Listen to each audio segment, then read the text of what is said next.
ഡാഡിയിൽ നിന്നൊരു ഉപദേശം ആവശ്യമുണ്ട്. I want an advice from you. എന്തിന്? ഞാൻ എന്റെ ഉദ്യോഗത്തിൽ തുടരണമോ വേണ്ടോ എന്ന് ഡാഡി തീരുമാനിക്കണം.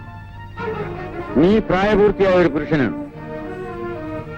നിന്റെ പ്രൊഫഷനോട് നീതി പുലർത്താൻ കഴിഞ്ഞില്ലെങ്കിൽ ഉദ്യോഗം രാജിവെക്കണം. പിന്നെ ഞാൻ എന്ത് ചെയ്യണമെന്നാണ് ഡാഡി പറയുന്നത്?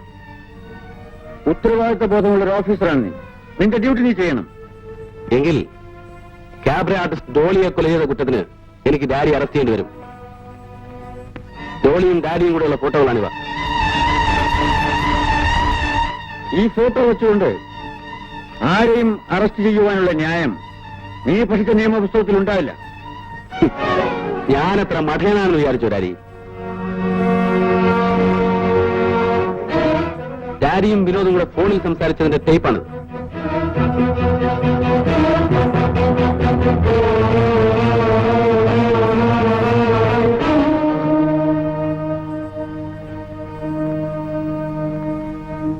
മോനെ, നീ സമർത്ഥനായ ഒരു പോലീസ് ഓഫീസറാണ്. നിന്നെക്കുറിച്ച് ഞാൻ അഭിമാനം കൊള്ളുന്നു.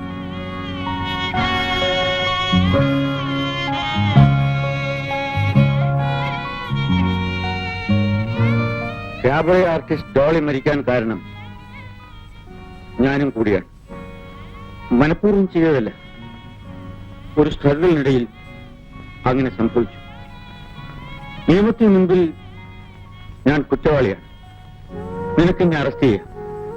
പക്ഷേ ഒരു ചെറിയ സൗജന്യത്തിന് വേണ്ടി നിന്നോടൊരു റിക്വസ്റ്റ് ഉണ്ട്. നാളെ സുനിതയുടെ വിവാഹമാണ്. ഒരു കൊലയാളിയുടെ മകളെ വിവാഹം കഴിക്കാൻ ആരും തയ്യാറായില്ലെന്ന് വരും.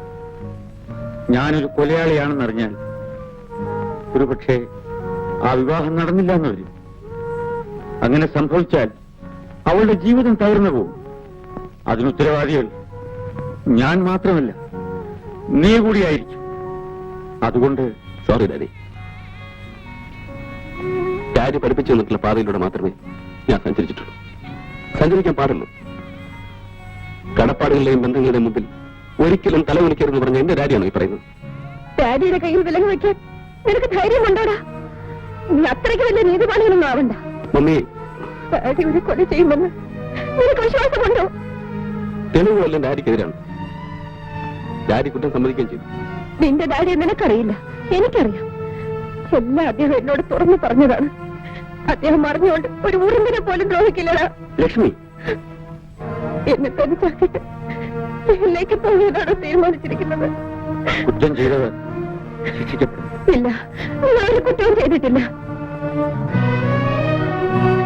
നിന്റെ ഡാഡി നിരപരാധിയാണ്. നീ വിചാരിച്ച നിന്റെ ഡാഡി നിനക്ക് രക്ഷിക്കാം. ഞാൻ നിന്റെ കാര്യം പിടിച്ച് അപേക്ഷിക്കുകയാണ് മോനെ.